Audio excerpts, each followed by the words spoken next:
Always trust. We ask the questions. What is needed in the world? Is that going to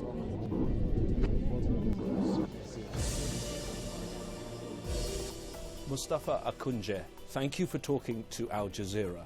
And can I say right at the start, it's a point of contention what I even call you, because you were recently elected by your people as their president.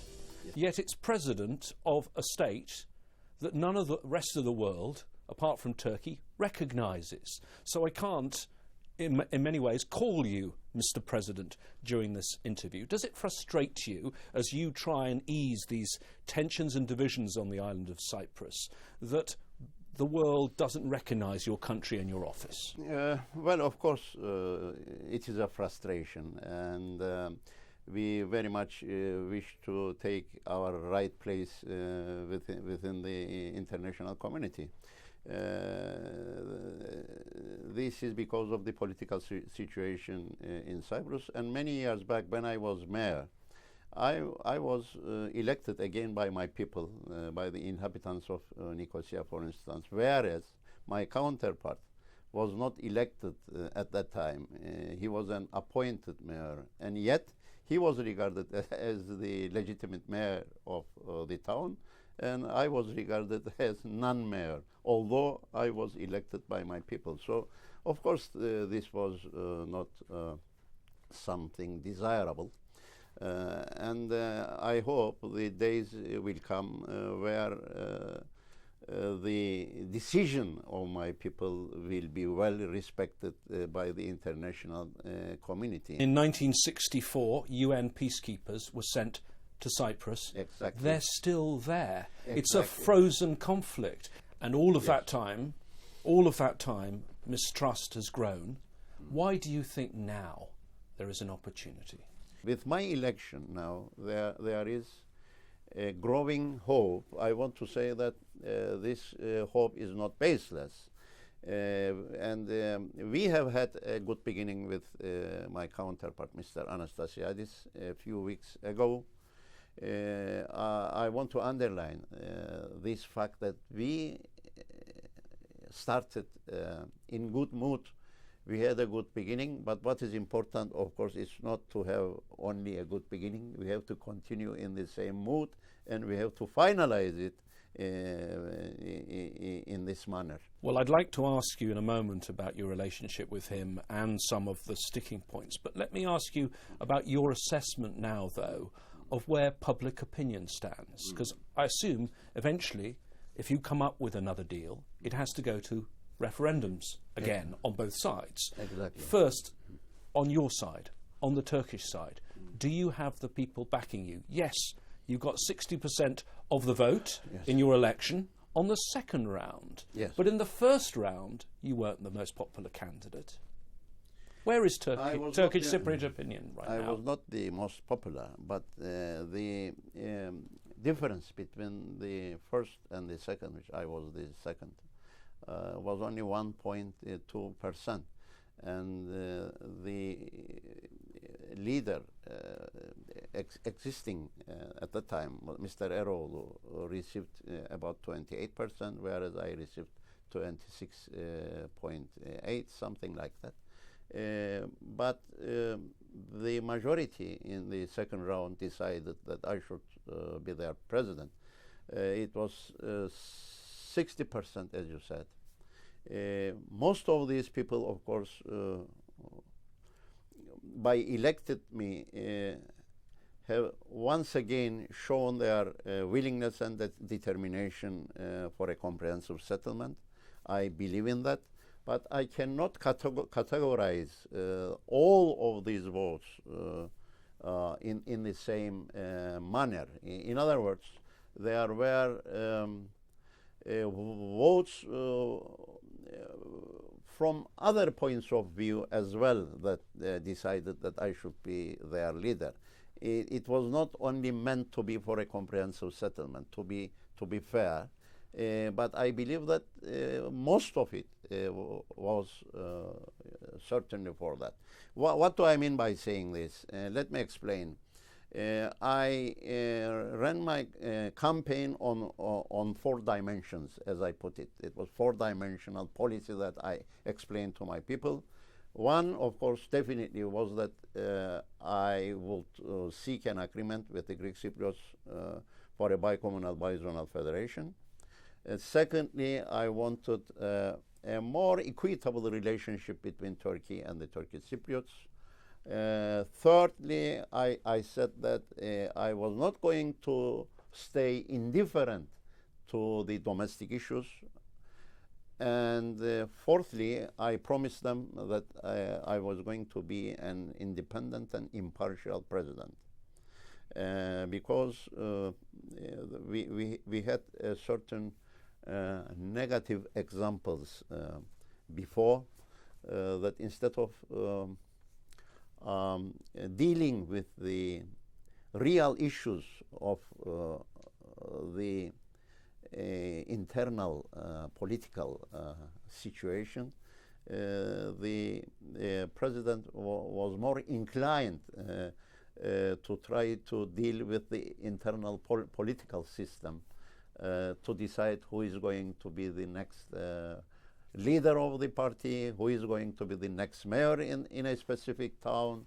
So these kind of issues were very much disliked by people at large.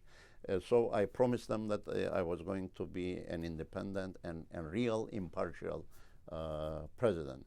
I think this was very well received by the people. So that's why I am trying to explain that not all these 60% should necessarily be regarded as pro-solution votes. Some of them, some percentages, were related to other dimensions.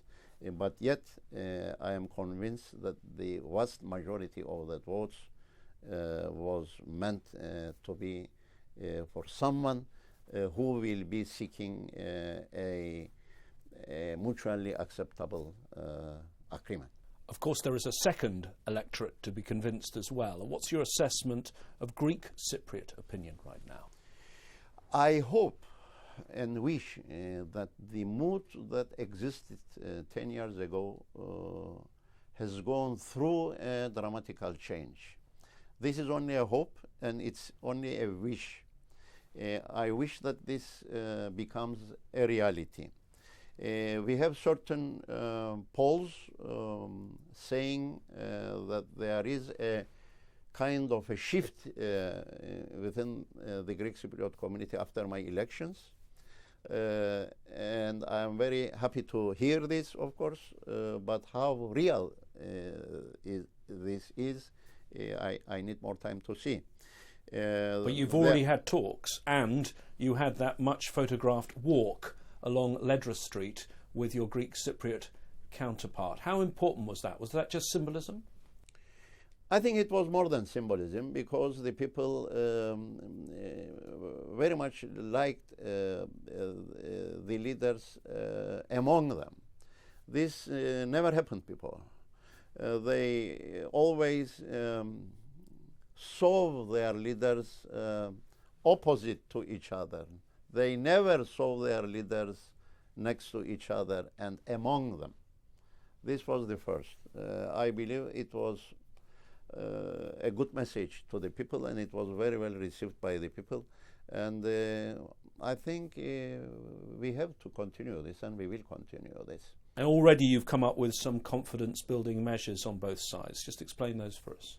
Yes, we decided on certain concrete steps. First thing that I did, that was on 15th of May. That was the first official meeting. I announced the removal of the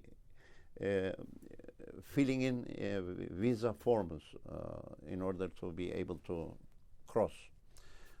This was not only filled by the Greek Cypriots, by the way, it was filled by everyone, whoever wishes to cross to the other side. And we have removed that requirement. Of course, you still need to show your ID. Likewise, the Greek Cypriot also requires this whenever we want to cross over there. I mean, ordinary people or tourists, whoever. They need to show these IDs. But in addition to that, there was a need to fill in and stamp and that kind of things. And I knew that a lot of Greek Cypriots, because of this requirement, were not willing to cross. So it was a good gesture. And the gesture from the other side was they gave you some important maps showing where mines had been planted. Unfortunately, at the beginning, there wasn't any maps at all. It was a piece of paper showing coordinates of the possible location of 28 minefields. And mind you, at first, of course, when we discovered that those information were not enough to locate the specific places, I felt that it was put into my arms as a minefield in my arms. So I was not very happy to see that the first day, of course, when we discovered this. And later on, we have received more information, but let me underline the fact that we badly need the assistance of UNMAS. And yesterday, that's part of the UN that deals with landmines. Yes, I took the opportunity to ask the Secretary General to assist us in this, because it is a serious matter. Although 41 years elapsed since those days, perhaps most of them are not in place, but still there might be in some areas, and we need to identify them as soon as possible, mark them, to take necessary precautions around them, and then erase them, to take them off. But for this we need a real expertise, and that is with the UN teams. So the Secretary General promised that they will do their best to assist us. So goodwill gestures on Yes. both sides, but do there need to be further confidence-building measures? And one in particular, the ghost resort of Varosha, which is a suburb of Famagusta, which has been completely empty for 41 years. You are, I'm told, maybe favourable to opening that up. Let me tell you, it's not empty actually. There are inhabitants there, but they are not human beings. It's rats and snakes for many years now. But with Mr. Anastasiadis, we decided that we should start with more quickly implementable confidence building measures, and that's why we started with deciding to interconnect the electricity grids, to create interoperability on the mobile system.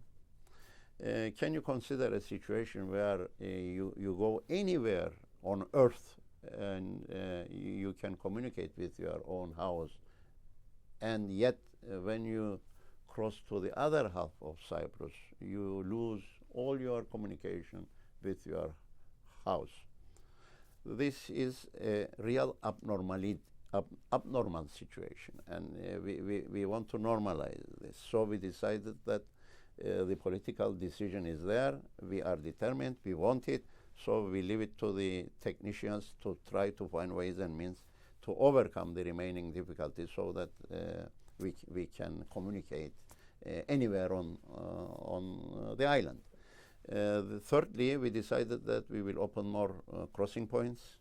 Fourthly, we decided that we will create two joint committees, one on culture and one on gender equality issues, which is very important for the future of Cyprus. And of course, we want to incorporate the wisdom of the other half of our communities, the women, so that we see their participation as well in the process and further on.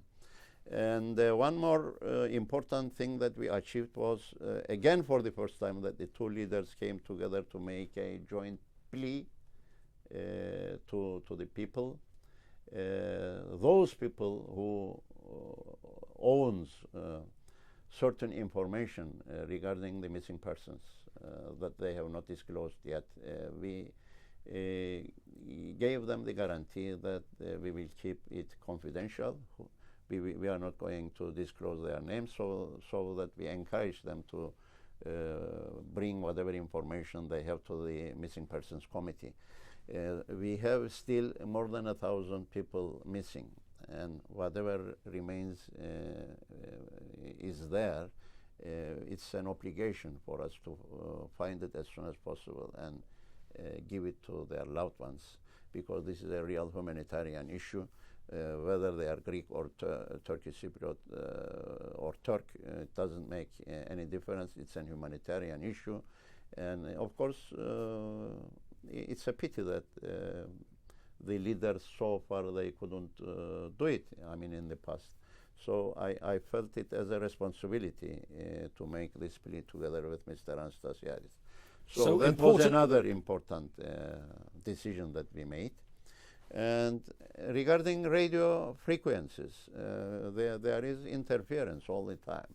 You cannot hear clearly. So we decided that there should be a synchronization on that frequencies as well. When you make decisions like this, important decisions like this, is it your decision alone, or do you have to go and consult with the Turkish President Erdogan on these things? Not at all.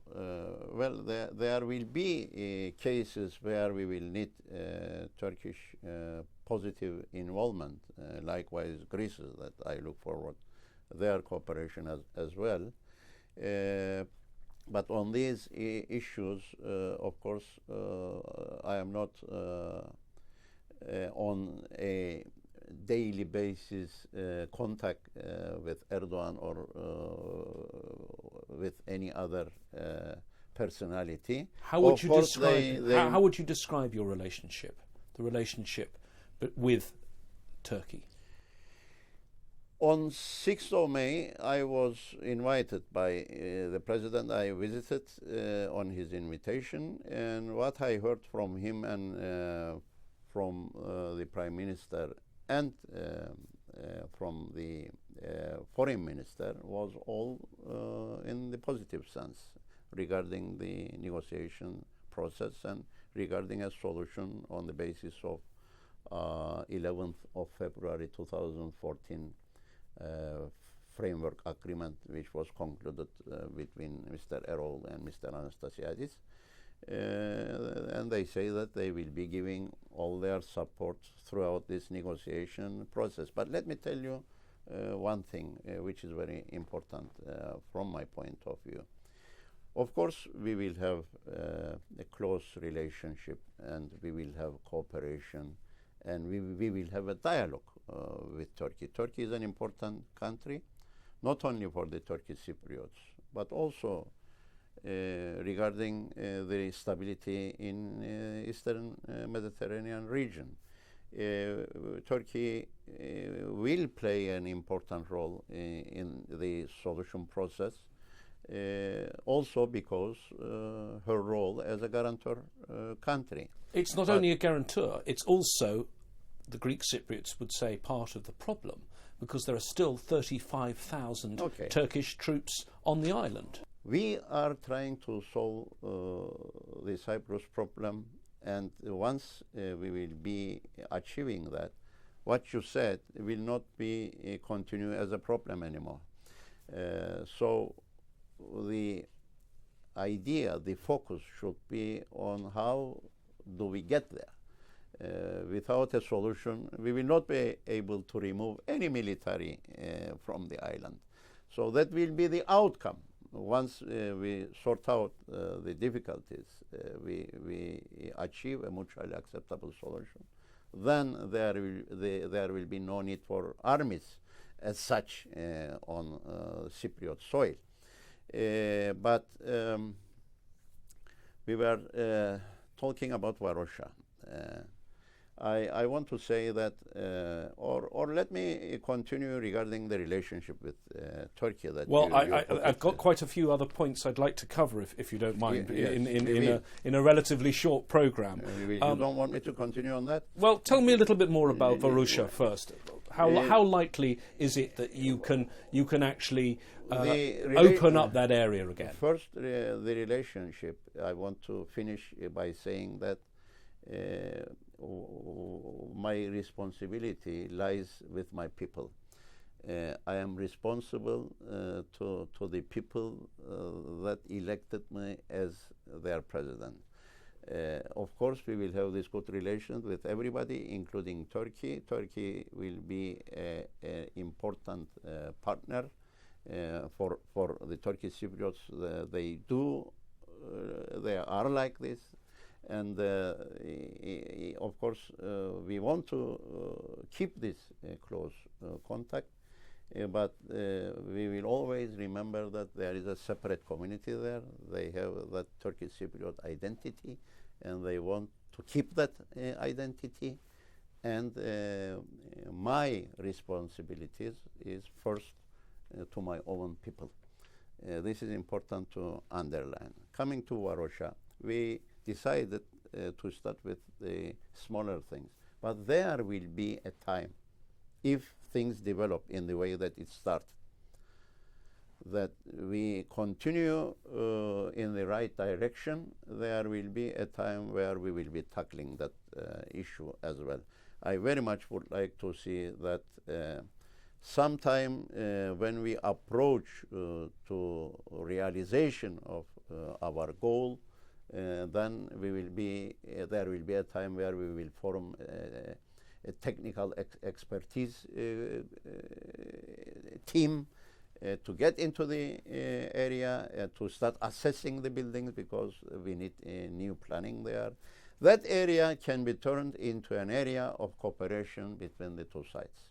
Instead of letting it to be a paradise for snakes and rats, it can easily be turned into a paradise for people.